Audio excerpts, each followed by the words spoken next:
Let's meet the larger of Mars' two moons, Phobos. It's about 22 kilometers across, making it roughly the size of a large city. Its surface area is less than that of Luxembourg, but what Phobos lacks in size, it makes up for in orbital drama. It orbits just 6,000 kilometers above the Martian surface, closer to its planet than any other known moon in the solar system. This proximity means it whips around Mars 3 times every single day, completing an orbit in just 7 hours and 39 minutes. If you stood on Mars and looked up, Phobos would be a remarkable sight. It would appear about 1/3 the width of Earth's moon.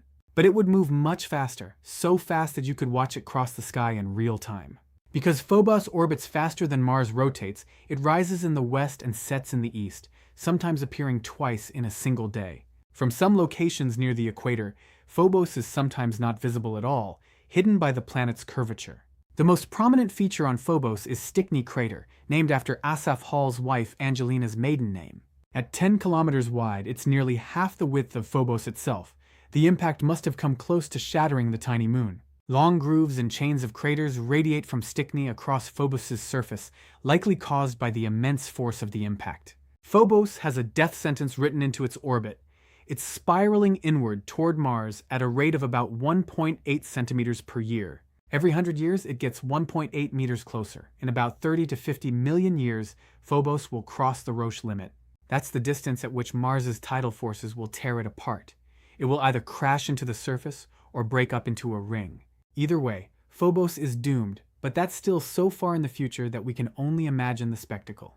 Now let's turn to Deimos, the smaller and more distant of Mars' two moons. It's about 12 kilometers across, roughly half the size of Phobos. It orbits at a distance of about 20,500 kilometers from Mars, more than 3 times farther than Phobos. Its orbital period is 30 hours and 7 minutes. From the surface, Deimos would appear as a bright star, not a disk, moving slowly. Unlike its heavily scarred sibling, Deimos has a relatively smooth surface. Its craters appear partially filled with dust and regolith. This dust blanket may be tens of meters thick, the result of billions of years of micrometeorite impacts pulverizing the surface. Deimos is a quiet, peaceful world, the calm after the storm of Phobos. But its future is equally dramatic. While Phobos spirals inward, Deimos is doing the opposite. Tidal interactions are slowly pushing Deimos outward. In the distant future, Deimos may eventually break free of Mars's gravity entirely and drift off into interplanetary space. But that's billions of years away. The story of Mars's moons is one of constant motion, mystery, and eventual departure.